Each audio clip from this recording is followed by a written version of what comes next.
The wind had been building since before dawn, transforming from gentle desert breeze into something savage that scoured the landscape with relentless fury. By evening, the storm had become a living thing, driving sheets of alkaline sand that turned the air itself into a weapon and reduced visibility to mere yards. The sky above Willow Springs had taken on the color of dried blood, and every breath carried the metallic taste of copper and dust. This was October 1879, and the American frontier showed no mercy to those unprepared for its violence. Deep within a grove of ancient cottonwoods, hidden from the wagon road that snaked toward the mining settlement, a low Apache wickiup provided fragile shelter against the storm's assault. The structure was built from bent mesquite poles and salvaged canvas reinforced with mud chinking that helped muffle sound but did little to stop the constant barrage of sand against the walls. Inside, smoke from burning sage created an acrid haze that stung the eyes while masking human scent from tracking dogs. Leonora sat motionless on a rough cot. Fashioned from pine planks and a threadbare army blanket, her blue calico dress torn at the hem and stained with the pale dust of her desperate flight across 20 miles of desert. Dark brown hair had escaped its careful pins hours ago, now hanging in tangled curtains around a face streaked with dirt, tears, and the kind of exhaustion that went deeper than physical fatigue.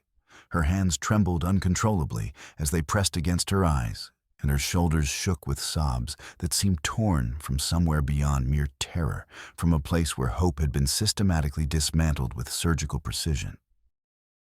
The man, kneeling at her feet, worked with infinite patience, his weathered fingers wrestling with bootlaces that had been pulled iron tight by miles of panicked running across terrain that punished every misstep. Each knot had become a puzzle of swollen leather and embedded grit. The rawhide strings transformed into something resembling wire by moisture and constant friction. Chaveo was perhaps 30 years old, his bronze face carved by decades of wind and sun into sharp planes that spoke eloquently of countless nights spent watching empty horizons for signs of approaching danger. Long black hair fell past his shoulders, held back by a strip of braided rawhide, decorated with small silver beads that caught the firelight. A pale rope scar encircled his left wrist, like a bracelet of shame, a permanent reminder of 3 months spent chained to a cavalry supply wagon during the brutal winter of 1877, when his entire band had been arrested on suspicion of raiding and marched 200 miles to a reservation they had never agreed to inhabit. Easy now. He murmured his English, carrying the precise cadence of someone who had learned the language through formal mission school instruction rather than casual frontier conversation. These laces have cut into the leather, something fierce. You push too hard, and those blisters will tear open worse than they already are. Leonora's cotton stockings were completely destroyed, dark stains spreading where thorns and sharp stones had found their way through worn fabric during her headlong dash across the alkali flats. Her feet were grotesquely swollen, the skin split and weeping from hours of stumbling over cactus-studded ground in boots that had been designed for town sidewalks rather than desert survival. When she had collapsed at his storm shelter 3 hours earlier, she had been closer to death than life, a woman driven beyond the absolute limits of human endurance. By circumstances no civilized person should ever be forced to face. They had papers. She whispered, her voice barely audible above the howling wind that seemed determined to tear their shelter apart, board by board. Each word appeared to cost her tremendous effort, as if speaking itself required more strength than she possessed. Official papers with territorial seals and witness signatures sworn before God. They said I was already married, that I had signed the documents myself with my own hand. Her accent carried distinct traces of Missouri farming country, the careful pronunciation of someone who had received formal schooling in a one-room schoolhouse, before circumstances had forced her westward into territories where education was a luxury few could afford. Chaveo freed another stubborn knot with infinite care, his movements deliberate and gentle despite the urgency that pressed at them both like a physical weight. Through gaps in the canvas walls, they could hear the distinctive sounds of mounted pursuit, the splash and snort of horses moving through shallow creek water, the creak of wet leather saddles and harsh voices raised in military-style coordination as searchers called positions back and forth. Paper can be forged easy enough if you know the right people and have enough money to buy their services. Chaveo said, finally working the first boot free with a wet sucking sound that made her gasp in relief and renewed pain.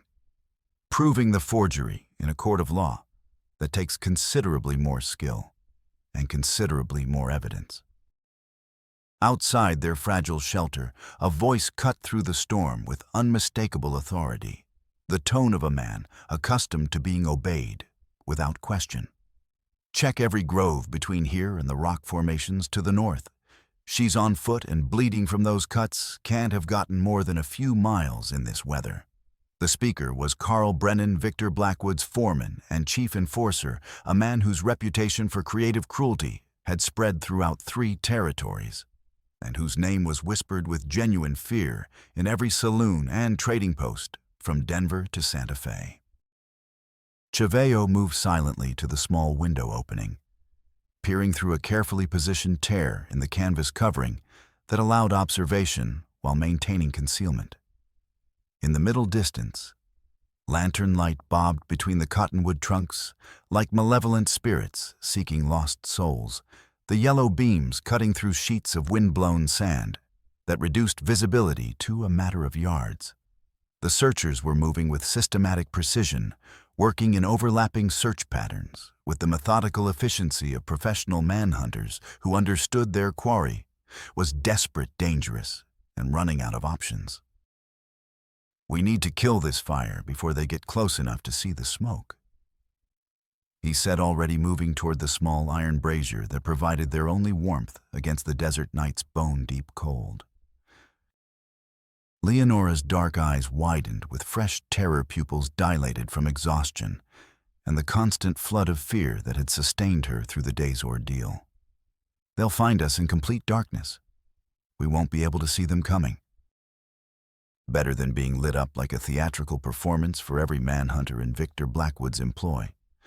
He scattered handfuls of sand over the glowing mesquite coals, watching them hiss and die into blackness that seemed to swallow the last remnants of safety and warmth. "Can you put weight on those feet?" She tested herself gingerly, immediately biting back a cry of agony as pain shot up her legs like liquid fire coursing through her veins. The sensation was indescribable, worse than stepping barefoot on broken glass, like walking on knives that twisted with each movement. But she had already endured more in the past 18 hours than she had thought humanly possible to survive. "I'll manage somehow." Managing won't be nearly enough for what's ahead of us. They know this country well. But I know it better's every game trail, every water hole, every place where a person can hide or make a stand. He shouldered his rifle, a Springfield carbine model 1873 military issue with a walnut stock scarred by hard use and harder times. The weapon had saved his life during 2 separate skirmishes with cavalry patrols, and he trusted it more than he trusted most human beings. His knife rode in a worn leather sheath at his belt, the bone grip polished smooth by years of constant handling and use. The shelter plunged into absolute darkness as the last ember surrendered to the sand. For several long moments, there was only the sound of their breathing and the relentless assault of wind-driven particles against canvas walls that seemed increasingly fragile against the storm's fury. Then Chaveo's calloused hand found her arm, steadying her with pressure that was gentle but unmistakably insistent. Why risk everything for a complete stranger? She asked, voicing the question that had burned in her mind since awakening to find him tending her wounds with such careful attention. His voice in the darkness seemed to emanate from everywhere and nowhere, simultaneously carrying the weight of old grief that had been carefully controlled but never fully healed. Because no woman should be forced into marriage like livestock sold at a cattle auction. Because Victor Blackwood's people stole something infinitely precious from me once, and I know exactly what helplessness tastes like. What did they steal? The pause stretched long enough that she began to wonder if he would answer at all. When words finally came, they carried pain that had been carefully contained but never forgotten. My sister Winona, 19 years old last spring, beautiful as sunrise, reflecting off fresh snow, intelligent enough to speak 4 languages fluently and read in 3 of them. 2 winters past, she was working as a translator at the Indian Agency office in Copper Gulch, when she simply vanished one Tuesday morning between the government building and her boarding room 3 blocks away. Leonora felt ice begin to form in her stomach as pieces of a larger puzzle started arranging themselves in her mind. The name Carl Brennan had been whispered with fear and hatred throughout the territory, always in connection with young women who disappeared from frontier settlements without explanation, their families left with nothing but questions that no one seemed willing or able to answer. You believe Carl Brennan was directly involved in her disappearance? Believe no. I know he was involved. I've spent 2 years gathering evidence, following trails, talking to people who were too frightened to speak to territorial authorities. But knowing something and being able to prove it in a court of law are entirely different propositions when you're dealing with men who have enough money to buy judges, juries, and sheriffs. The sound of approaching hoofbeats grew steadily louder, accompanied by the distinctive jingle of bridal hardware and the low voices of men coordinating their search efforts with military precision. Chaveo cracked open the canvas door just enough to peer into the storm, his eyes adjusting quickly to darkness that provided their only protection against discovery and capture. "We move right now," he said with quiet urgency that brooked no argument. "There's a game trail through the willow grove that leads to higher ground and better defensive positions. Step exactly where I step, match my breathing, and don't make any sound that might carry farther than a whisper." They slipped from the wickiup into the full fury of the sandstorm, immediately assaulted by wind that seemed determined to strip flesh from bone and reduce them to bleached skeletons.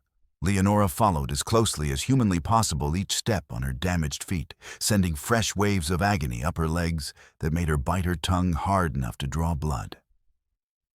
The metallic taste filled her mouth, but she pressed forward with the grim determination of someone who understood that capture meant something infinitely worse than death. Behind them, shouts erupted suddenly as one of Carl's searchers discovered the still warm ashes of their extinguished fire. "Fresh camp here. Coals are still hot to the touch. They can't be more than minutes ahead of us." Chaveo grabbed her hand with iron strength and pulled her into a stumbling run through brush that tore at their clothing like grasping fingers trying to hold them back. Branches whipped their faces as they crashed through undergrowth, no longer concerned with maintaining stealth as pursuit closed rapidly behind them. The sound of their passage was lost in the howling wind, but their tracks would be impossible to conceal once daylight revealed the full extent of their flight. A rifle shot cracked through the night like thunder, the bullet splintering bark from a massive cottonwood inches from Chaveo's head. Wood fragments peppered his left cheek as he shoved Leonora behind a granite boulder and spun back toward their pursuers, with the Springfield ready for business. His return shot was aimed with careful precision, not to kill, but to make their hunters think twice about charging blindly through uncertain terrain in near-zero visibility. The muzzle flash illuminated his face for a split second, revealing features set in grim determination that spoke eloquently of a man who had faced death before and found it considerably less frightening than the prospect of surrender to men like Victor Blackwood and Carl Brennan. "Now this way and keep your head down." He breathed, leading her along an animal path that wound up the rocky slope like a thread of possibility through seemingly impossible terrain. 2 miles to Walter Kowalski's farm. He owes no favors to Victor Blackwood, and he's got good reason to see the man brought low. They climbed through howling darkness, guided entirely by Chaveo's intimate knowledge of every stone placement, and turning along a route he had traveled countless times during hunting expeditions and scouting missions. Behind them, the manhunt was organizing with frightening efficiency. As Carl Brennan took personal control of the operation, his harsh voice cutting through the wind, as he deployed his men in overlapping search patterns designed to prevent any possibility of escape. Leonora left a trail of blood drops on the pale stone, each footstep, a small agony that accumulated into something approaching torture. But she pressed forward with desperate determination, born from the certain knowledge that being recaptured would mean facing horrors she could barely imagine. In her right hand, clutched so tightly her knuckles had gone white, she held a folded paper she had managed to grab during her escape from Victor's private office. A document that had been lying open on his mahogany desk, bearing official seals and signatures that had made no immediate sense to her at the time. Now, as they fled through the storm-lashed night with professional killers hunting them like wild animals, she was beginning to suspect the paper might be considerably more important than she had initially realized. Willow Springs had been carved from the high desert wilderness by men who understood that survival on the frontier demanded both cooperation and ruthlessness in carefully measured proportions. Gold discovered in the surrounding mountains 3 years earlier had drawn the usual collection of fortune seekers, merchants, con artists, and predators who followed such strikes like vultures trailing a dying animal across the wasteland. Some few had found genuine wealth in the played-out streams and abandoned claims left by earlier prospectors. Most had found only disappointment mounting debt, and the increasingly desperate choice between honest poverty and profitable criminality. Victor Blackwood had arrived early in the rush, with sufficient capital to purchase water rights and establish the territory's most efficient ore processing operation. Instead of gambling everything on individual claims that might or might not contain paying quantities of gold, he had built a massive stamp mill that controlled the processing of precious metal from dozens of smaller operations, taking his substantial percentage from every transaction, while letting other men bear the considerable risks of actual mining. More importantly, from a long-term perspective, Victor had systematically acquired influence over local officials through a carefully orchestrated campaign of strategic loans, convenient favors, and well-placed threats that had transformed Willow Springs from a rough but relatively honest mining camp into his personal fiefdom where his word carried the force of law. What Victor Blackwood wanted in Willow Springs, Victor Blackwood invariably obtained through one method or another, regardless of legal niceties or moral considerations. What he wanted now was Leonora Murphy, and his reasons went far deeper than simple physical desire, or even the practical need to silence an inconvenient witness to his illegal activities. Leonora had arrived in the territory 6 months earlier on Quiet Will's freight wagon from Kansas City, carrying little more than a worn carpet bag, a professional sewing basket, and the quiet desperation of someone fleeing circumstances she had no intention of discussing with strangers. 23 years old and unmarried by deliberate choice, rather than lack of opportunity, she possessed exceptional skills with needle and thread that made her immediately valuable in a community where men outnumbered women by ratios approaching 10 to 1. And most of those men possessed no talent whatsoever for maintaining their own clothing in serviceable condition. She had rented a small but clean room at Mrs. Patterson's boarding house, establishing a routine of working late into every night, by the steady light of a kerosene lamp, stitching and mending with the infinite patience of someone who understood that careful, precise work commanded substantially better wages than hurried, sloppy efforts. Her conversation was deliberately limited, and her personal history remained carefully mysterious. But her rigid economy with every penny suggested someone who had known genuine poverty and was absolutely determined never to experience it again.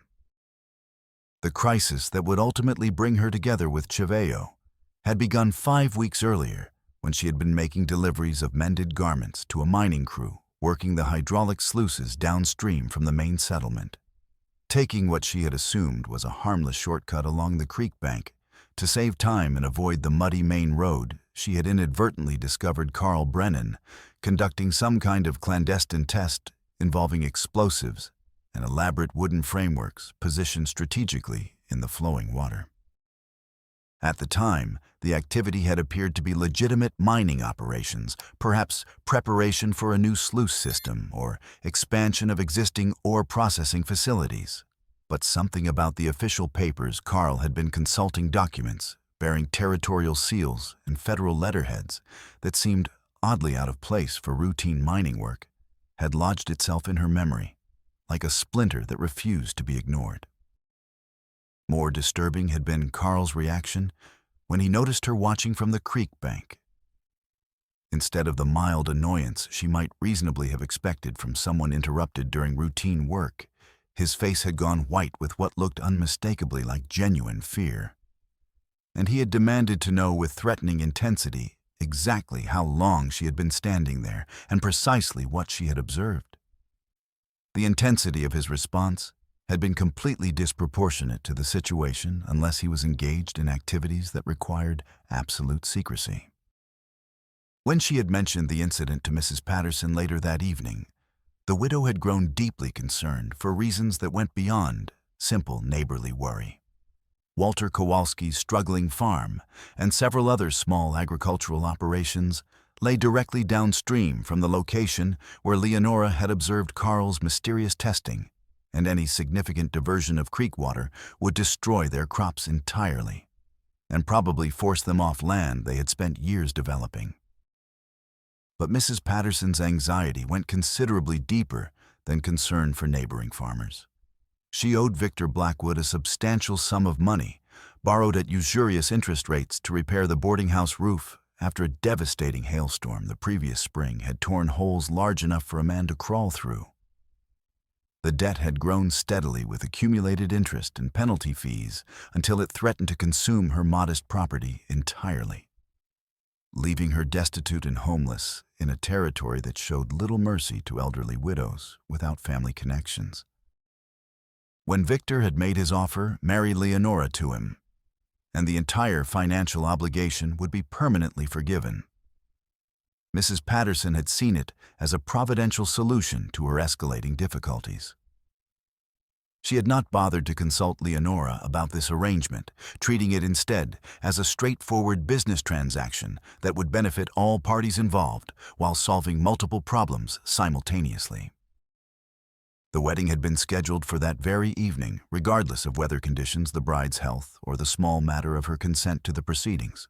Victor had produced what appeared to be a legitimate marriage license, bearing all the proper territorial seals and official signatures, including that of Justice Arthur Morrison, despite the extremely inconvenient fact that Morrison had died of pneumonia 4 months earlier, during the worst winter storm in territorial memory.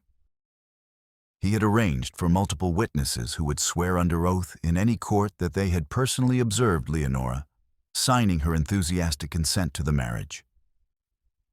And he had even commissioned a white cotton wedding dress from the general store sized, according to his personal estimation of her measurements, based on careful observation during her deliveries to his various business operations. But Victor's most serious miscalculation had been his fundamental assumption that Leonora would submit passively to his elaborate arrangements, accepting her fate with the resignation he expected from women who understood their place in the natural order of frontier society. When Carl Brennan and 2 other armed men had cornered her at the Rattlesnake Saloon that morning, intending to escort her directly to the improvised ceremony without further delay or discussion, she had fought back with the desperate ferocity of a cornered wildcat protecting its young. She had bitten Carl's right hand deeply enough to leave permanent scars that would mark him for the rest of his life, kicked his primary companion in a particularly vulnerable area, with sufficient force to drop him writhing to his knees, and fled through the saloon's rear exit into the labyrinthine maze of muddy alleys that separated Willow Springs' main street from the desert wasteland beyond. The massive sandstorm had provided unexpected cover for her escape. But it had also left her completely disoriented and stumbling blindly across the alkali flats with no destination except the desperate hope of getting as far as possible from Victor Blackwood and his hired enforcers.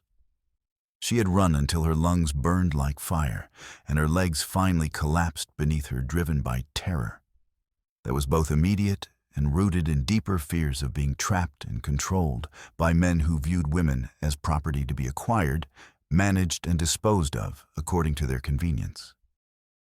During her panicked flight through Victor's private office, she had instinctively grabbed the first paper within reach from his mahogany desk, a document she had barely glanced at through her tears of terror and desperation, but which now pressed against her palm like a piece of burning coal as she began to suspect its potentially explosive significance. Chaveo had discovered her unconscious form beside his storm watch shelter, barely breathing and perilously close to death from exposure, exhaustion, and dehydration. He served as primary scout for a small Apache band that moved seasonally through the territory, according to traditional patterns following ancient hunting and gathering routes that had been traveled by countless generations before the first European boot print had marked this harsh but magnificent landscape. The band was led by his maternal uncle, an elderly warrior who had taken the name Cochise in honor of the great leader, though he bore no blood relation to that legendary figure whose memory was revered throughout Apacheria. The group consisted of perhaps 30 individuals, men, women, and children, who had chosen to maintain traditional ways of life. Despite increasing pressure from territorial authorities to relocate to designated reservations where their movements could be monitored and controlled. Chaveo himself existed in the increasingly narrow space between two worlds, fully accepted by neither, but valued by both for his unique ability to bridge the growing gap between cultures that rarely understood each other and frequently viewed each other with suspicion, fear, and outright hostility. His education at a Presbyterian mission school had given him fluent English and familiarity with white customs, legal procedures, and bureaucratic methods, while his Apache upbringing had taught him survival skills, tracking abilities, and intimate knowledge of the terrain that made him invaluable as a guide, translator, and intermediary. But recent events had given him particular and personal reason to doubt whether genuine justice was available to Indian peoples in territorial courts dominated by men like Victor Blackwood, who viewed Apache land rights as inconvenient obstacles to profitable development. His younger sister Winona had vanished on a Tuesday morning in March of 1877, disappearing without trace between the Indian Agency office, where she worked as a translator and interpreter, and her modest boarding room just 3 blocks away through the center of Copper Gulch's business district. Beautiful, intelligent, and fluent in Apache English-Spanish, and enough French to handle legal documents and government correspondence, she had been earning steady wages that supported not only herself but also their elderly grandmother, who lived with the band and required expensive medicine for her failing heart. The official investigation into her disappearance had lasted exactly 4 days before being quietly abandoned for lack of credible evidence and viable leads.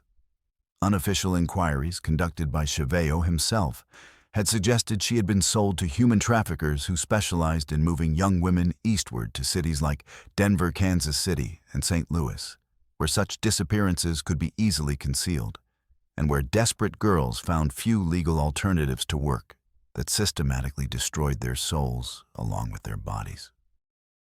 Every rumor he had tracked down, every whispered conversation he had overheard, every dark hint and veiled suggestion had pointed directly toward Carl Brennan as the primary middleman in such transactions throughout the territory. But rumors and suspicions would not stand up in any court of law, and Carl enjoyed complete protection from Victor Blackwood's substantial wealth and extensive political influence, with territorial officials who owed their positions to his financial support. Chaveo had spent the past 2 years waiting and methodically gathering information, hoping desperately for evidence solid and specific enough to act upon without triggering retaliation that would destroy his entire band in the process. Apache justice was swift and permanent, but it required absolute certainty of guilt before action could be taken against enemies who possessed superior numbers, better weapons, and the backing of territorial law. Now kneeling beside another woman who had suffered at the hands of the same criminal organization, he felt the profound weight of connection and moral obligation. This situation was about considerably more than simply helping a stranger in desperate need. It represented an opportunity for justice that had been too long delayed, and wrongs that demanded rectification regardless of personal cost or danger. Walter Kowalski's farm occupied a natural depression in the desert hills sheltered by rocky ridges on three sides that provided some protection from the constant wind while creating a microclimate that supported marginally better soil conditions. The house itself was constructed from hand-hewn pine logs, chinked with adobe mud, weathered to silver gray by years of sun and sandstorms, but still fundamentally solid enough to withstand the worst weather the territory could produce. A rail fence constructed from split juniper enclosed a small yard where a few hardy chickens scratched persistently for insects and seeds despite the howling storm. And beyond the house, a struggling cornfield fought a daily battle for survival in soil that consisted of more alkali and sand than genuine earth. The entire operation bore the unmistakable marks of a man who had spent decades wresting a marginal living from an environment that gave absolutely nothing without demanding tremendous effort in return. Walter himself was a weathered man of perhaps 50-odd years. Lean and tough as rawhide, with the deeply etched lines and deliberately careful movements of someone who had spent the better part of his adult life fighting for survival against an unforgiving landscape that showed no mercy to the weak, unlucky, or unprepared. He met them at his front door with a double-barreled shotgun held ready in work-hardened hands, but his aggressive posture relaxed immediately when he recognized Chaveo's distinctive silhouette through the swirling sand and darkness. "Trouble following close behind you?" he asked without preamble, stepping aside to admit them to his modest but comfortable home. "They Victor Blackwood's manhunters," Chaveo confirmed grimly, helping support Leonora across the threshold as her damaged feet nearly gave out beneath her. "They're hunting her like she's some kind of escaped criminal or dangerous fugitive." Walter's experienced eyes quickly took in Leonora's desperate condition and the bloodied feet wrapped in strips torn from her petticoat, the dress ripped and stained with desert alkali, the bone-deep exhaustion that went far beyond simple physical fatigue, and the carefully controlled fear she was trying to mask behind a facade of stubborn determination that impressed him despite the circumstances. "You're the seamstress from Patterson's boarding house," he said, recognition dawning in his weathered features. "The one Victor Blackwood wanted to force into marriage against her will." "The papers are completely fraudulent," Leonora replied, her voice gaining strength now that she was among potential allies rather than enemies. "I never signed anything. I never agreed to any marriage. I barely know the man, except by his reputation for obtaining whatever he wants through any means necessary." Walter set his shotgun aside and moved to stir the banked coals in his stone fireplace, coaxing them back to life against the desert night's bitter cold that could freeze a person solid within hours of sunset. Won't matter much to Victor what you agreed to or didn't agree to. He's got Deputy Roland Carey bought and paid for, plus at least half the town council and probably the territorial judge as well. If Victor Blackwood says you're his legal wife, that's what passes for established law in Willow Springs. He served them beans and salt pork from a cast-iron pot that had been simmering over the fire, simple frontier fare, but hot and genuinely nourishing. Leonora suddenly realized she had not eaten anything since the previous morning, having been far too terrified and too busy trying to avoid capture to think about something as mundane as food. As they ate gratefully, Walter shared crucial intelligence about the forces currently arrayed against them and the political realities that made their situation so desperately dangerous. Aunt Beatrice Miller, she's our school teacher, and about the smartest person in 3 counties, she's been asking some very pointed and uncomfortable questions about that marriage license you're supposed to have signed. Says the territorial seal looks completely wrong to her experienced eye, and she ought to know since she corresponds regularly with the Capitol about educational funding and certification requirements. Walter paused to spit tobacco juice into the fire, where it hissed and popped against the hot coals. Dr. Edwin Patterson's been helping her with the research, checking territorial records and comparing handwriting samples. Between the 2 of them, they've got more book learning than the rest of the town combined. Can they actually prove the documents are forged? Leonora asked, a flicker of hope beginning to compete with the despair that had dominated her thoughts for the past 18 hours. Maybe given enough time to do proper research and gather all the necessary evidence. But proving something in a court of law and living long enough to testify about your findings are entirely different propositions when you're dealing with a man like Victor Blackwood, who's got enough money to buy judges, intimidate witnesses, and make inconvenient people disappear permanently.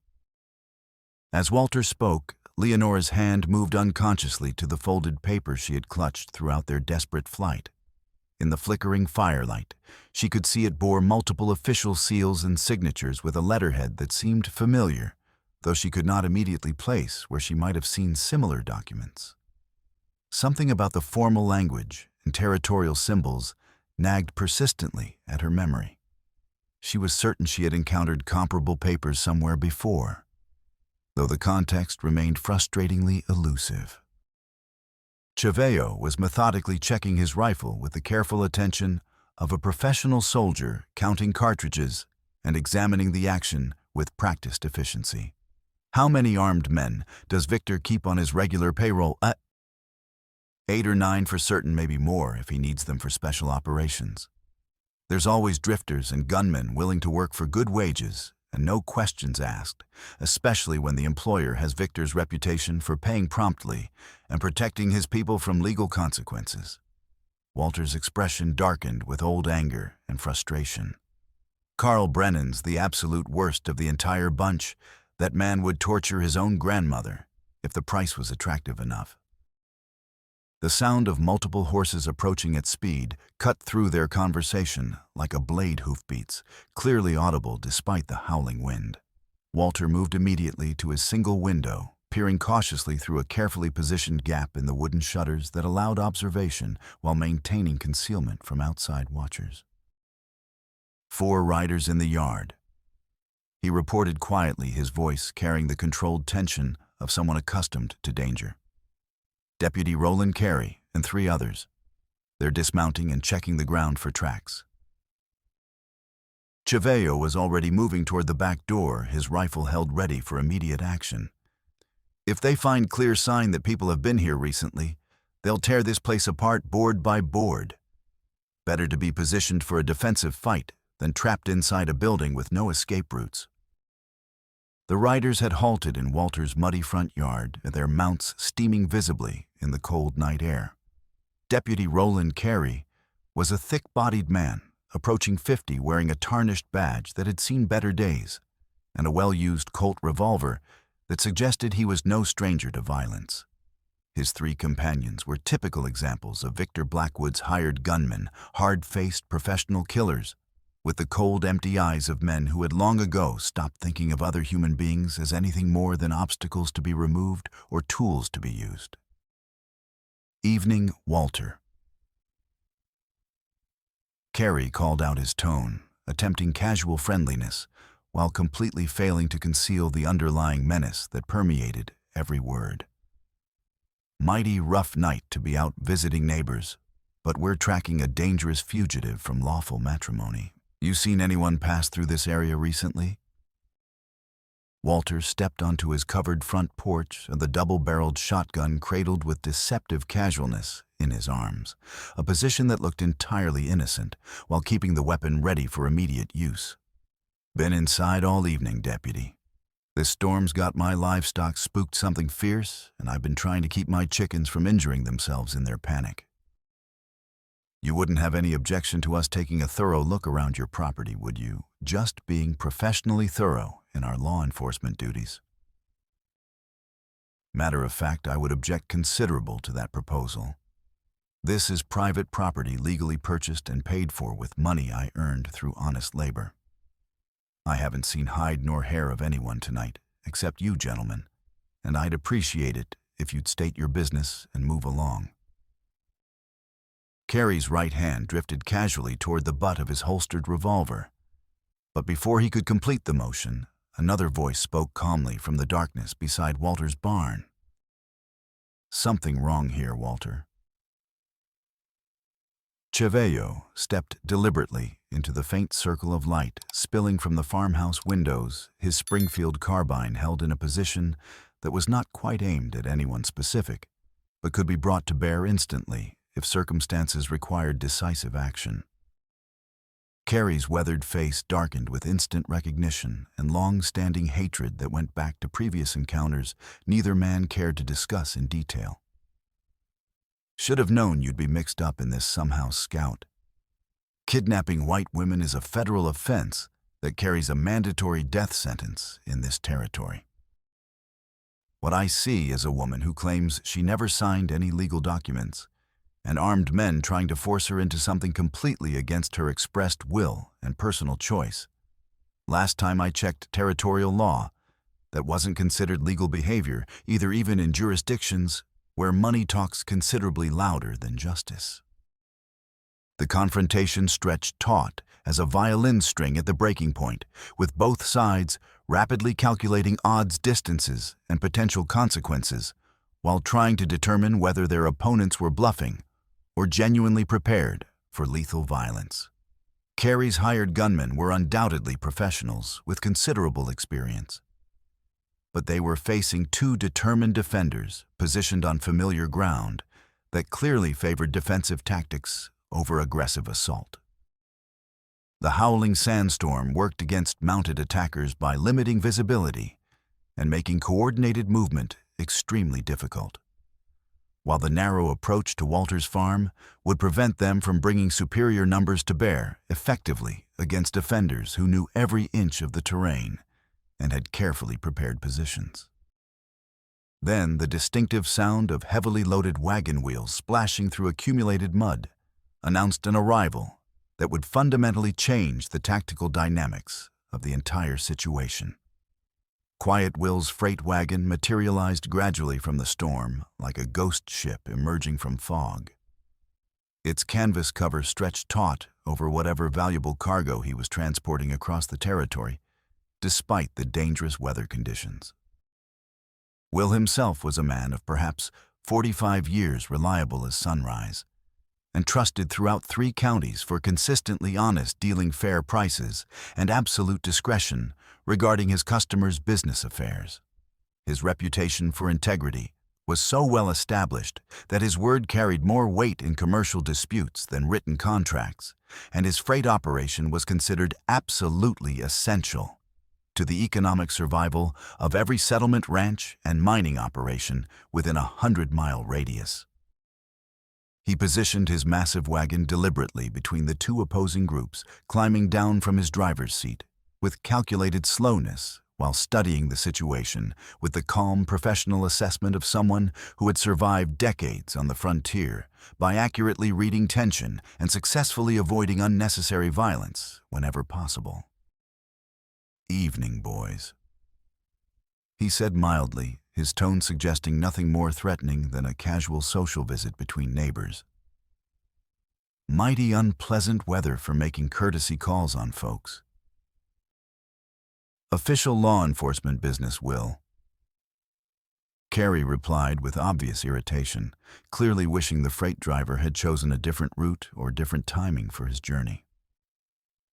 Best you move along quickly before this situation gets more complicated than it already is. Well, now that's genuinely interesting news. Will responded thoughtfully, stroking his grizzled beard with one work-hardened hand. Because it just so happens that I'm the duly elected president of the Territorial Freight Association. And we've been having some very serious discussions lately about certain commercial accounts that have been running significantly behind schedule on their payment obligations. He paused deliberately to spit a stream of tobacco juice into the muddy ground, somehow managing to convey both complete contempt and absolute confidence in a single gesture that spoke volumes about his assessment of the current situation. Now, if there should happen to be trouble here tonight, if Walter Kowalski gets arrested on his own property for the supposed crime of helping folks who are in legitimate need of assistance, well, I reckon that might very seriously impact our collective willingness to deliver essential supplies to Willow Springs and Copper Gulch, flour coffee blasting powder replacement parts for mining equipment medical supplies. Amazing how quickly a profitable mining operation shuts down completely when the supply trains stop rolling. The threat was absolutely clear, eminently practical, and immediately effective in ways that violence could never be. Carey might have Victor Blackwood's complete backing for intimidation tactics and extra-legal enforcement methods, but he absolutely could not afford to antagonize the freight drivers who kept every business and residence in the territory supplied with goods that meant the difference between prosperity and destitution, between life and death. An organized embargo implemented by the Territorial Freight Association would cripple Victor's mining operations within 2 weeks and turn the entire civilian population against his organization faster than any amount of legal maneuvering or political pressure could accomplish. After a long moment of silent calculation, during which the only sounds were wind howling around the buildings and horses shifting nervously in their traces, Carey wheeled his mount around with obvious and bitter reluctance. "This situation isn't finished by a long shot," he called back as his men fell into formation behind him. "We'll find her eventually, no matter how long it takes or how far she runs. And when we do, there'll be serious consequences for everyone who aided and abetted a fugitive from lawful matrimony." As the sound of hoofbeats gradually faded into the storm-lashed darkness, Will tipped his hat respectfully to Walter, with a slight smile that suggested professional satisfaction with a job well executed. "I might want to get her somewhere considerably safer before morning, though," he advised practically. "Carey will be back tomorrow with more men and some kind of official warrant, legal or manufactured, and next time he won't be nearly as polite about conducting his search." They spent the remainder of the night huddled around Walter's fire, carefully planning their next moves, while the massive sandstorm continued to rage outside with undiminished fury. Beatrice Miller had managed to send detailed word through Will's extensive network of drivers and commercial contacts that she had discovered serious and potentially criminal irregularities in the marriage license bearing Leonora's supposed signature, not merely cosmetic problems with seals and formatting, but clear evidence that multiple signatures had been traced from entirely different documents, rather than written naturally by the people whose names appeared on the legal papers. Dr. Edwin Patterson had confirmed through careful examination of church burial records that Justice Arthur Morrison had indeed died of pneumonia in January, making it physically impossible for him to have signed anything whatsoever in May. The forgery was crude enough in execution that it would never survive serious scrutiny in an honest court with competent legal representation. But Victor Blackwood controlled the local legal apparatus so completely through systematic bribery and intimidation that few people were willing to challenge his version of events publicly. There's something considerably more complex and dangerous going on here than just Victor wanting to acquire himself a wife, Walter observed thoughtfully as they gathered around his kitchen table to examine the evidence they had collected. That man never does anything unless there's substantial and immediate profit involved. Forcing a seamstress into marriage doesn't make obvious financial sense unless there are much larger stakes at risk. Chaveo had been thinking along similar lines, methodically examining the various pieces of their puzzle, like an experienced tracker, studying conflicting signs that might indicate an ambush or misdirection. She observed something significant that day, by the creek when Carl was conducting his mysterious tests. "What exactly did you see?" Leonora closed her eyes tightly, struggling to reconstruct details that had seemed completely unimportant at the time, but might now hold the key to understanding Victor Blackwood's true objectives and the real reasons behind his desperate determination to silence her permanently. Carl was testing some kind of explosive device connected to elaborate wooden frameworks positioned strategically in the flowing water, like the structural skeleton of a major dam or large-scale sluice gate system. There was a substantial channel that had been excavated by hand toward Copper Gulch, and when he detonated his test charge, it opened a gate mechanism that immediately diverted the entire water flow in that direction. She paused, forcing herself to remember details that her terror had initially obscured. But what struck me as genuinely odd at the time were the official papers he kept consulting, formal government documents with territorial seals and federal letterheads that seemed completely out of place for routine mining operations. They looked exactly like land grants or water rights certificates that I'd seen at the Indian Agency office. Walter's weathered face went pale as the full implications of her description became clear to his experienced understanding of territorial politics and water law. A dam of that size would completely dry up every farm and ranch downstream from that construction point, including my place, and at least half a dozen other operations that depend on creek water for survival.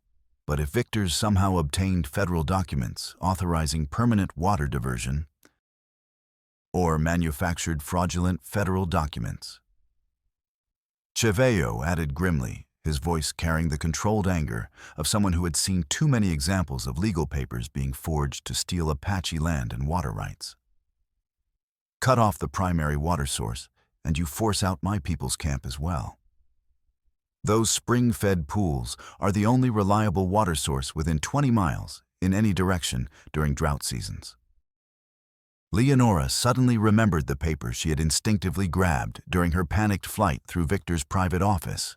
With trembling fingers made clumsy by exhaustion and stress, she carefully unfolded the document in the flickering firelight, revealing official letterhead and multiple government seals that made Walter curse softly under his breath, while Chaveo's face went stone hard with barely controlled rage.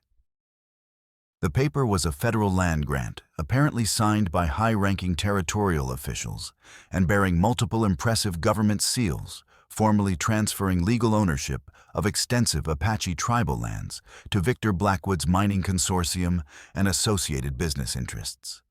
The document was backdated to 1876, well before current treaties had been negotiated and ratified, and would effectively invalidate every subsequent agreement the Apache bands had signed with territorial authorities regarding land use, water rights, and mineral extraction. This is what he's really after. Walter breathed, his voice tight with anger and disbelief. Not just local water rights or individual mining claims, but legal ownership of thousands upon thousands of acres of mineral-rich Apache territory. With this document properly filed and recognized by territorial courts, he could claim complete legal ownership of land that's been guaranteed to your people by federal treaty. If the document is genuinely legal and properly executed. Chaveo said, carefully studying the seal signatures and official formatting with the trained attention of someone who had examined many such papers in his work as a translator and interpreter. But I've personally seen authentic federal land grants, and something about the formatting and language of this document doesn't look entirely correct to my eye. As dawn approached through the gradually thinning sandstorm, they made careful preparations for what everyone understood would represent a desperate gamble with their lives as stakes.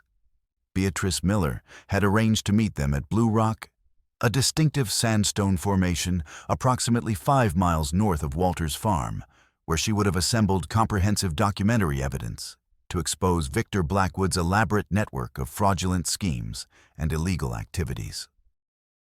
But they would have to reach that rendezvous point alive and uncaptured, and Carl Brennan's professional manhunters would certainly be watching every possible route between their current location and their intended destination. The document Leonora had inadvertently stolen during her escape was clearly the key to understanding everything proof of a criminal conspiracy that went far beyond simple forced marriage or local political corruption. If Victor succeeded in legitimizing his fraudulent claim to extensive Apache lands through forged federal papers, he would control enough territory and mineral wealth to influence territorial politics for decades, while systematically destroying the lives of everyone who opposed his expanding empire. But as they prepared to leave Walter's farm, under cover of the pre-dawn darkness, the sound of many horses moving at speed announced that their enemies had returned in overwhelming force.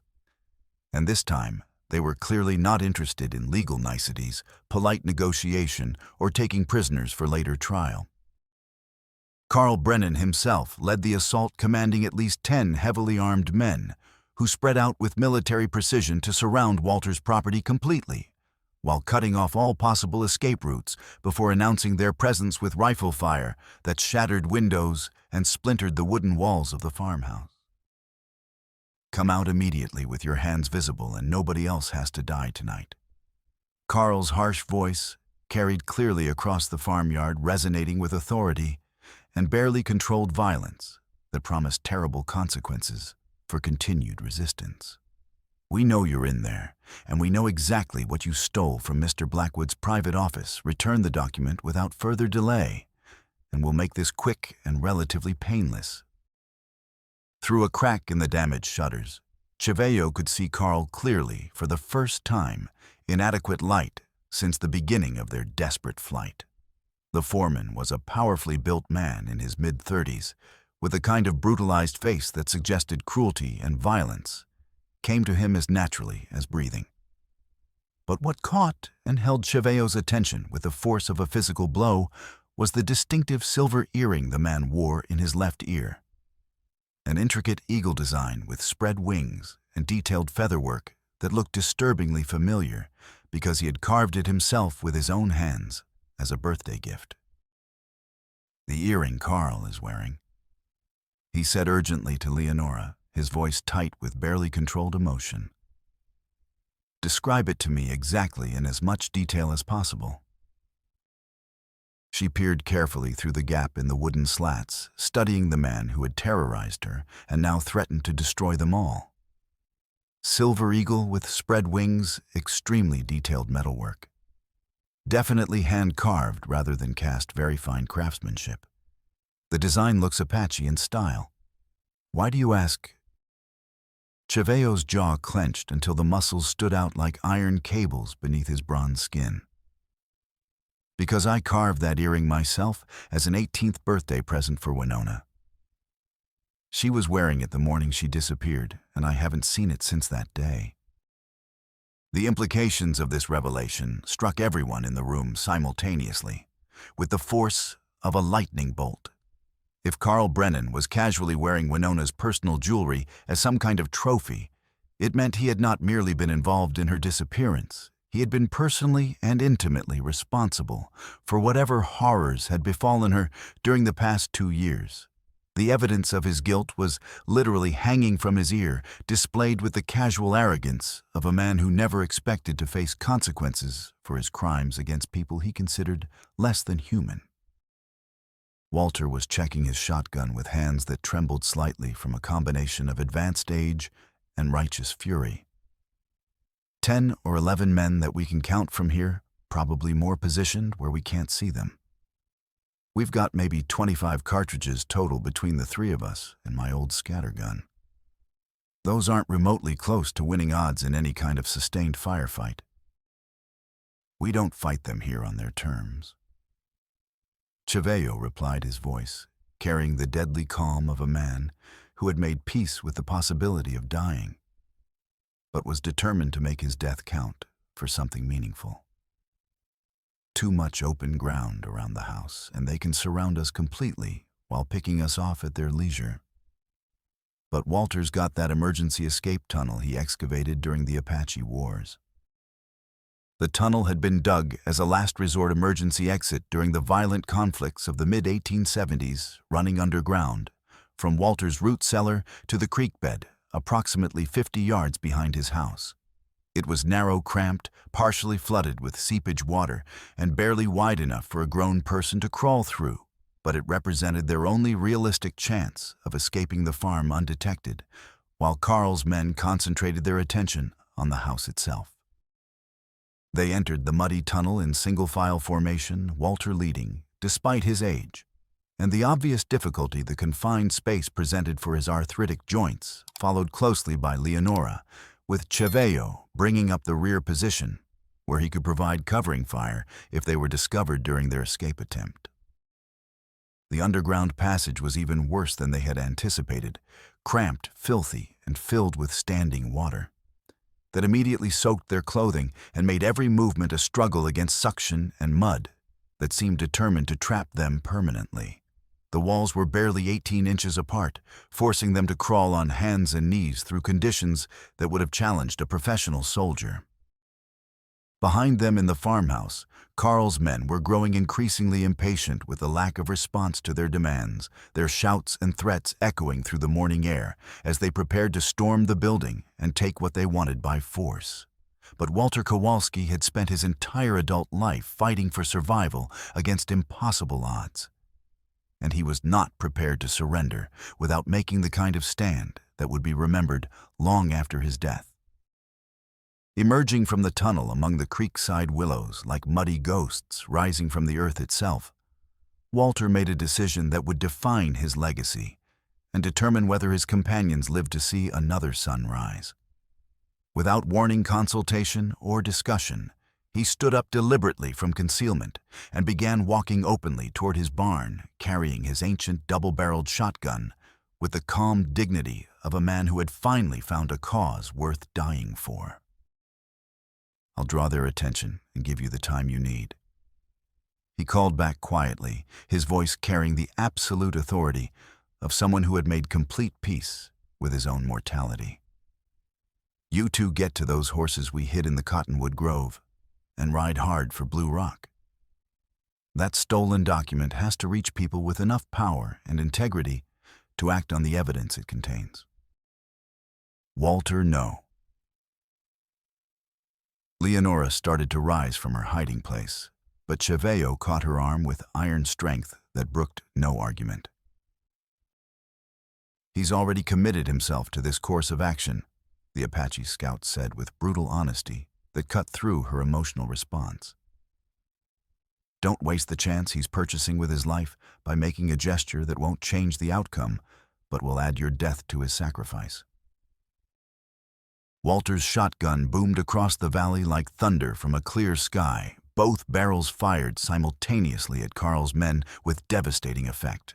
One rider screamed and toppled backward from his saddle, bright blood spreading rapidly across his shirt from multiple buckshot wounds that would probably prove fatal within minutes.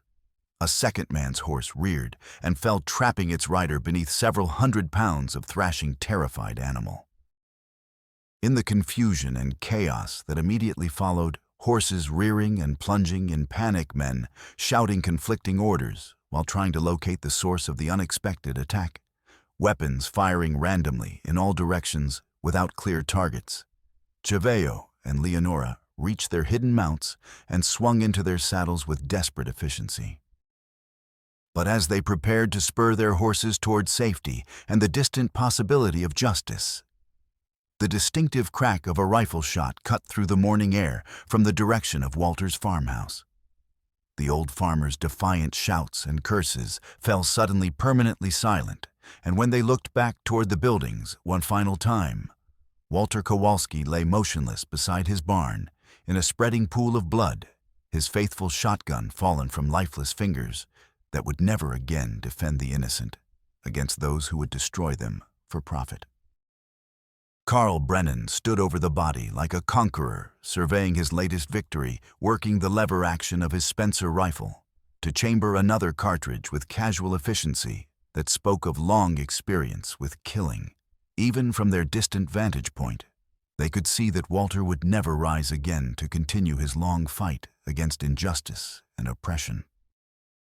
Leonora's horse started to wheel back toward the farm as grief and rage warred in her heart, but Chaveo caught her reins before emotion could override survival instinct and doom them both to sharing Walter's fate. He bought us time and opportunity with everything he had to give, Chaveo said with harsh honesty that cut through her anguish like a blade. Don't throw away his sacrifice by making a futile gesture that won't change anything except adding our bodies to his. They rode hard toward the badlands, through terrain that punished every misstep, following game trails and creek beds that would be extremely difficult to track, even for experienced manhunters. While behind them, Brennan reorganized his pursuit with the cold-blooded efficiency of a professional killer who understood that failure to recover the stolen document would likely result in his own death at Victor Blackwood's hands. The paper hidden inside Leonora's torn dress felt like it was burning against her skin, a piece of potentially explosive evidence that might represent the key to justice for countless victims, or might prove to be merely another elaborately crafted forgery in Victor's complex web of deception and fraud that stretched across multiple territories and possibly reached into the highest levels of federal government.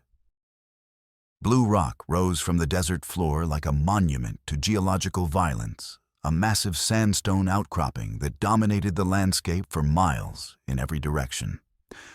With its sheer cliffs and impossible formations, its weathered slopes were covered with thousands of ancient petroglyphs, hunting scenes, geometric patterns, and symbolic representations created by peoples whose names had been lost to time, but whose artistic legacy had survived for countless centuries. The summit provided commanding views of the surrounding territory that made it an ideal meeting place for those who needed to observe approaching enemies from any direction, while maintaining defensive positions that would be extremely difficult to assault successfully. Beatrice Miller was waiting for them in the shadow of the great rock formation, her reliable horse tethered securely nearby, and a bulging leather document satchel pressed protectively against her chest like a shield. She was a woman approaching 40 years of age, possessed of the kind of practical intelligence and unshakable moral courage that came from years of successfully managing frontier education under impossible conditions while maintaining academic standards that would satisfy the most demanding territorial inspectors. "Thank God you made it safely," she said with obvious relief as they dismounted on trembling legs. "When I heard sustained gunfire coming from the general direction of Walter's farm, I feared the absolute worst had happened." Walter Kowalski is dead," Leonora stated flatly, grief and exhaustion competing for dominance in her voice as the full reality of their loss began to penetrate her consciousness. Brennan shot him down in cold blood while he was trying to buy us enough time to escape with our lives. Beatrice's weathered face went pale with shock and sorrow, but she pressed ahead with her report, understanding instinctively that morning would have to wait until they had completed the mission that had already cost one good man his life. "I've assembled conclusive proof that the marriage license is completely fraudulent from beginning to end," she announced, opening her satchel to reveal photographs, legal documents, and written statements that represented weeks of painstaking investigation conducted under dangerous conditions. "The territorial seal is entirely wrong. It's from Cochise County instead of our own jurisdiction, and the registration numbers don't correspond to any legitimate documents in the official territorial files I was able to examine." She spread the evidence carefully on a flat boulder, organizing it with the systematic precision of someone accustomed to presenting complex information clearly. Justice Arthur Morrison's signature has been traced from an old mining claim document. You can actually see where the forger attempted to match individual pen strokes, but couldn't replicate the natural flow and rhythm of genuine handwriting. Dr. Patterson confirmed the death date through church burial records that are beyond dispute. Leonora carefully extracted the federal land grant she had seized from Victor's office, her hands trembling as she unfolded it in the clear morning sunlight that revealed every detail of the official formatting and government seals. This document might be even more important than the marriage license. If it's genuine, Victor Blackwood legally owns thousands of acres of Apache territory. If it's another forgery, Beatrice studied the paper with the trained eye of someone who had examined hundreds of official documents during her correspondence with territorial authorities about educational funding and certification requirements. Her expression grew increasingly grim as she recognized the full implications of what she was seeing. "The federal seals are completely wrong for the time period," she announced after several minutes of careful examination. This particular letterhead design wasn't adopted by the Federal Land Office until 1878, but the document is supposedly dated from 1876. And look closely at this signature block. It's the exact same traced handwriting technique we identified on the fraudulent marriage license.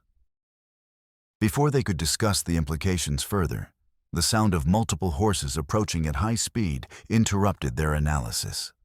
Carl Brennan and at least 8 men were riding directly toward Blue Rock, having followed their trail with the relentless persistence of professional bounty hunters who understood that their own lives probably depended on recovering the stolen evidence and eliminating the witnesses who could testify about Victor Blackwood's criminal activities.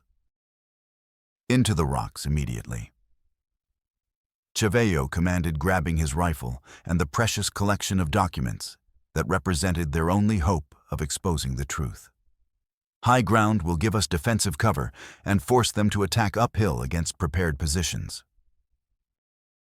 They scrambled desperately up the boulder-strewn slope, seeking defensive positions among the ancient stones that had been carved with the artistic legacy of vanished peoples who had once called this harsh but magnificent landscape their home. The petroglyphs seemed to watch their progress with eternal eyes, warriors and animals locked in perpetual hunts, geometric patterns that might have been maps or prayers or simple decorative expressions of beauty in a world that offered little softness. Carl's harsh voice echoed off the towering rock walls as his men systematically spread out to surround the base of Blue Rock, cutting off any possibility of escape while preparing for a coordinated assault. "You've caused quite enough trouble already, Mrs. Blackwood," he called mockingly, using the name from the fraudulent marriage license with deliberate cruelty.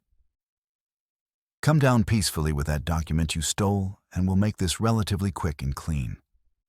Force us to come up there after you and I guarantee it will be considerably less pleasant for everyone involved, especially the women." From her carefully selected position behind a weathered granite boulder, Leonora could see the silver eagle earring catching and reflecting the bright morning sunlight, and the sight filled her with a cold, focused fury that surprised her with its crystalline intensity. This man had systematically destroyed innocent lives for nothing more than financial profit, turning human beings into commodities to be bought, sold, and discarded like cattle or mining equipment when they were no longer useful or profitable. What really happened to Winona? Thunnam, she called down clearly, her voice carrying across the desert air with absolute clarity. "Tell us the truth about what you did to that girl." Carl's laughter was harsh and completely devoid of any trace of human warmth or decency. "The Apache princess. She didn't fetch nearly as much as I'd hoped for in the Denver markets. Buyers complained she was far too wild and spirited, fought much too hard against proper training and conditioning. Last reliable word I heard, she was earning her keep in one of the better sporting houses, though I seriously doubt she's anywhere near as pretty as she used to be after a couple of years in that particular line of work." Chaveo's rifle shot chipped stone fragments inches from Carl's head, the sharp crack of the Springfield carbine echoing among the rocks like a promise of divine retribution finally delivered. "Next shot won't miss its target," he shouted down with deadly certainty.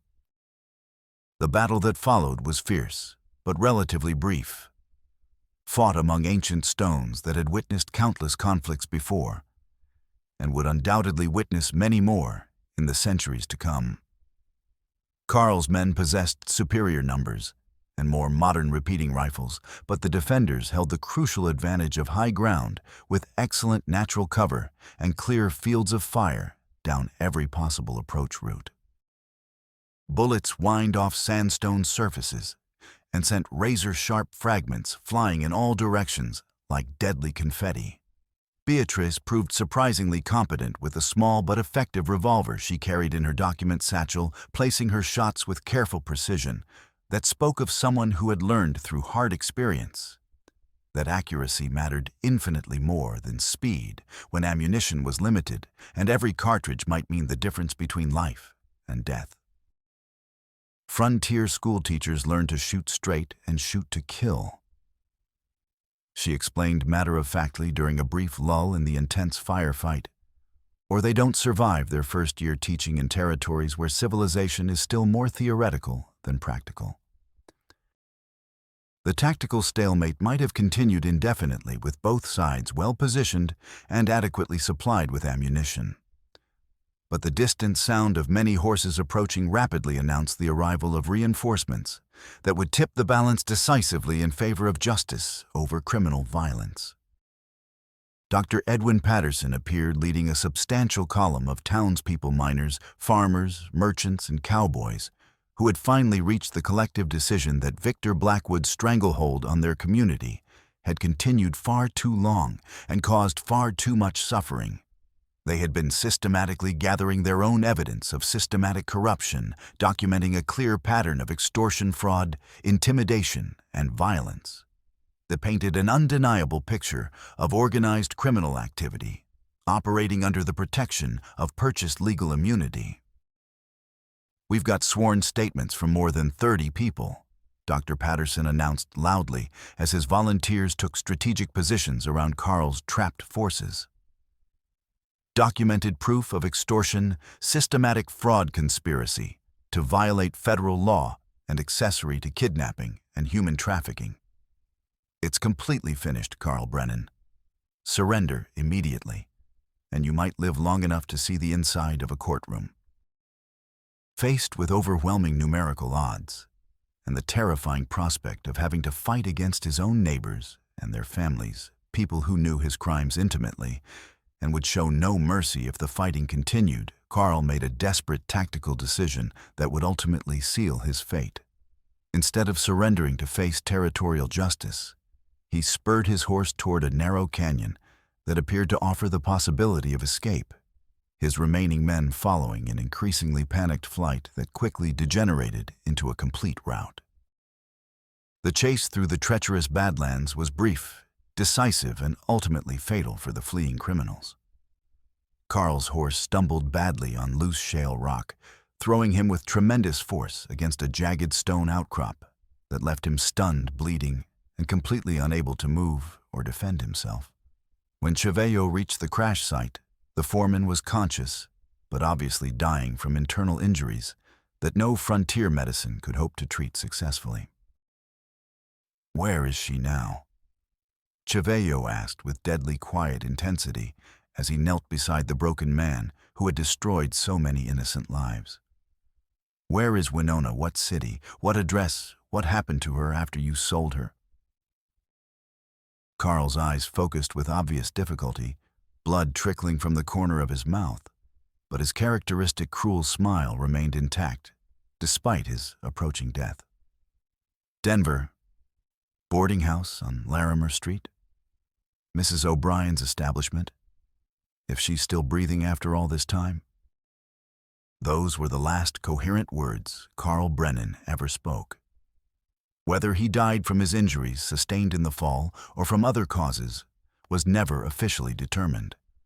But when the territorial marshal arrived several hours later, To take custody of surviving prisoners, Carl's lifeless body was discovered among the rocks, with Winona's distinctive silver eagle earring still attached to his ear. Final proof of his guilt that would satisfy even the most skeptical investigators. The comprehensive evidence they had painstakingly assembled the multiple forged documents. Fraudulent land grants, sworn testimony from dozens of witnesses, and physical proof of human trafficking painted a detailed picture of corruption so extensive and far-reaching that it clearly extended beyond Victor Blackwood's local operation to include territorial officials and quite possibly federal bureaucrats who had been systematically selling their authority to the highest bidders. The investigation that would inevitably follow Carl Brennan's death would expose a criminal network involving millions of acres of illegally transferred land, hundreds of thousands of dollars in stolen federal funds, and a human trafficking operation that had destroyed the lives of countless young women throughout the Western Territories. But first and most immediately, there remained Victor Blackwood himself to deal with, and he was definitely not the kind of man who would surrender gracefully to territorial justice or accept defeat with dignified resignation. Word reached them through Dr. Patterson's growing network of reliable contacts that Victor had barricaded himself inside his heavily fortified compound at Copper Gulch with his remaining hired gunmen threatening to destroy the valuable stamp mill or processing facilities and the massive timber dam rather than allow them to fall into other hands. Even more ominously from a humanitarian perspective, he was actively spreading the false claim that the entire incident represented the opening phase of a coordinated Apache uprising designed to massacre white settlers and steal their legally acquired property.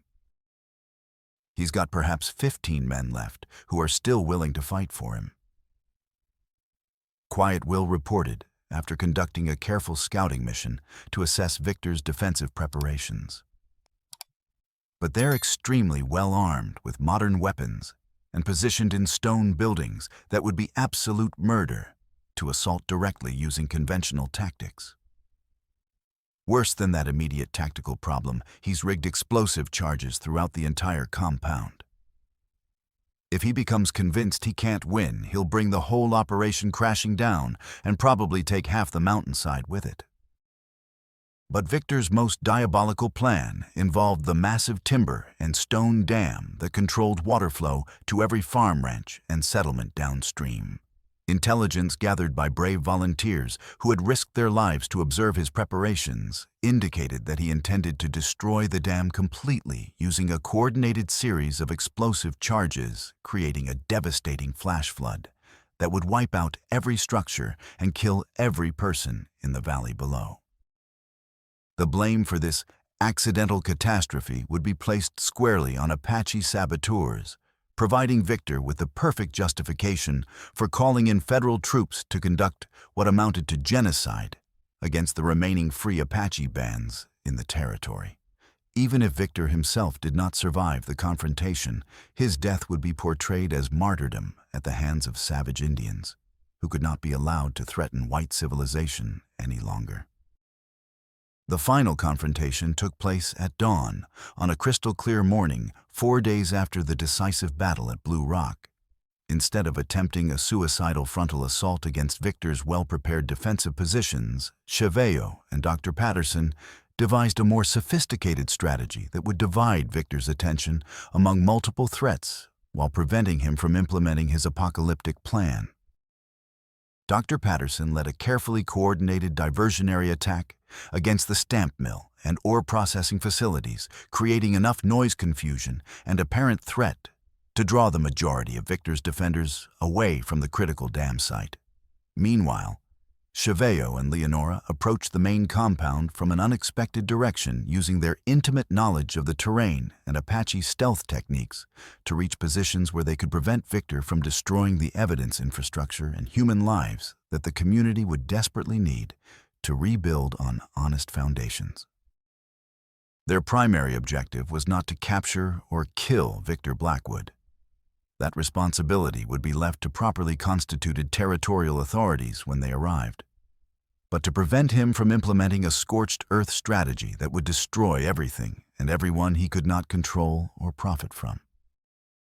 As they moved through the pre-dawn darkness toward their assigned positions, Leonora found herself thinking about the extraordinary chain of events that had brought her from terrified victim to active participant in the struggle for justice. The frightened seamstress who had cowered in an Apache wickiup just days earlier no longer existed. She had been replaced by someone who understood that freedom and dignity were worth fighting for, even at the cost of personal safety. The explosion, when it finally came, was not the devastating blast that Victor had planned to destroy the entire compound, but rather a relatively small detonation in the mill's powder magazine that had been carefully sabotaged by one of his own men. A young gunfighter named Tom Morrison, who had finally reached the limits of his tolerance for Victor's escalating cruelty and had secretly coordinated with Dr. Patterson to limit the destruction to a single building rather than the entire operation. In the smoke, confusion, and chaos that immediately followed the controlled explosion, Victor made his final desperate play for escape and revenge, racing toward the dam site, where he intended to trigger the charges that would create a flood capable of destroying everything in the valley below. But Leonora had anticipated this exact scenario, positioning herself to intercept his route with a determination and courage that would have been impossible for her to imagine just 1 week earlier. The confrontation between them was brief but decisive. Victor, desperate and completely cornered with no remaining options, drew his engraved Colt revolver with the clear intention of silencing forever the woman who had single-handedly destroyed his criminal empire. But Leonora was no longer the helpless victim he remembered from their previous encounter, and she had learned much about survival courage and the practical application of violence during her ordeal. Her shot, fired with Chaveo's Springfield carbine, which she had learned to use during their desperate flight across the desert, took Victor in the right shoulder, spinning him around with tremendous force and sending his own weapon flying in a high arc that ended with a splash in the creek below. When the territorial marshal and his deputies arrived 2 hours later with proper legal authority and federal backing, Victor Blackwood was alive but securely in custody, facing multiple federal charges that would likely result in life imprisonment if he managed to avoid the gallows entirely. The systematic investigation and legal proceedings that followed Victor's capture would bring changes that fundamentally transformed not just Willow Springs, but the entire territorial political structure. The fraudulent land grants were officially voided by federal authorities, returning thousands of acres to their rightful Apache owners, while establishing legal precedents that would protect tribal lands throughout the Western Territories for generations to come. The mining operations were completely reorganized under legitimate management that followed territorial law, paid fair wages to workers regardless of their ethnic background, and contributed appropriate taxes to support community infrastructure, including schools, medical facilities, and law enforcement that served everyone equally, rather than protecting the interests of a wealthy few at the expense of everyone else. Most importantly for Chaveo and his family, the detailed information extracted from Victor's business records and correspondence led federal marshals directly to Mrs. O'Brien's boarding house in Denver, where they discovered Winona alive, scarred by her experiences, but unbroken in spirit, and determined to help other victims of the trafficking network that had finally been destroyed. Her rescue sparked a comprehensive federal investigation that broke up similar criminal operations throughout the Western Territories, leading to the prosecution and conviction of dozens of traffickers, corrupt officials, and businessmen who had profited from human misery while hiding behind purchased legal protection.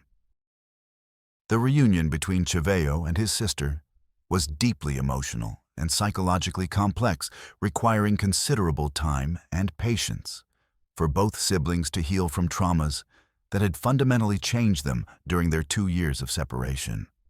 But they were family in the deepest sense of that word, and family bonds ultimately proved stronger than the damage inflicted by evil men who had viewed human beings as nothing more than sources of profit to be exploited without conscience or mercy.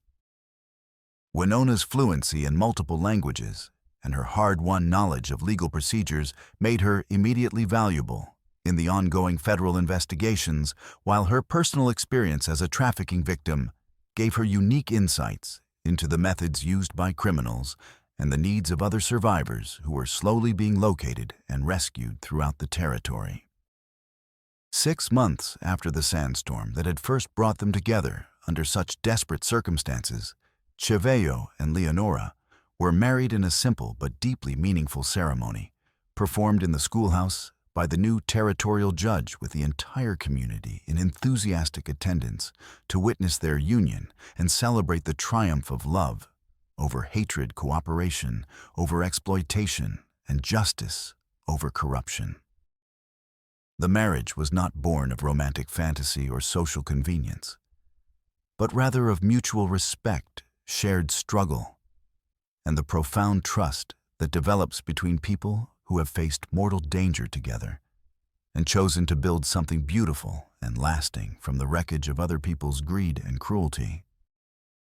Leonora's wedding dress was her own creation, fashioned from white cotton she had ordered specifically from Kansas City, with intricate embroidery that incorporated traditional Apache geometric patterns alongside more conventional American designs. A visible symbol of the cultural bridge their marriage represented and their commitment to honoring both their individual heritage and their shared future. Walter Kowalski was remembered and honored, with a moment of respectful silence commemorated as a man who had willingly given his life so that justice might prevail over corruption and future generations might inherit a world where courage and integrity were rewarded rather than punished. The house they made their home was the sturdy log structure Walter had left them through his will, expanded and improved, with Chaveo's considerable skills in carpentry and construction, but always maintained as a living memorial to the farmer who had chosen principle over personal safety. Their children, when they arrived in due time, would grow up hearing detailed stories of the courage their parents and their community had shown during those dark days, and the terrible price that freedom and dignity sometimes demanded from those brave enough to defend these precious gifts. 10 years later, as territorial status gave way to statehood, and Willow Springs evolved from a rough mining camp into a prosperous and respectable town, and they would look back on those desperate days and nights as the essential foundation of everything good and worthwhile in their lives together. The massive sandstorm that had brought them together was ancient history by then, but the shelter they had built from its aftermath continued to protect not just their family, but an entire community that had learned to choose justice over profit, cooperation over domination, and hope over despair.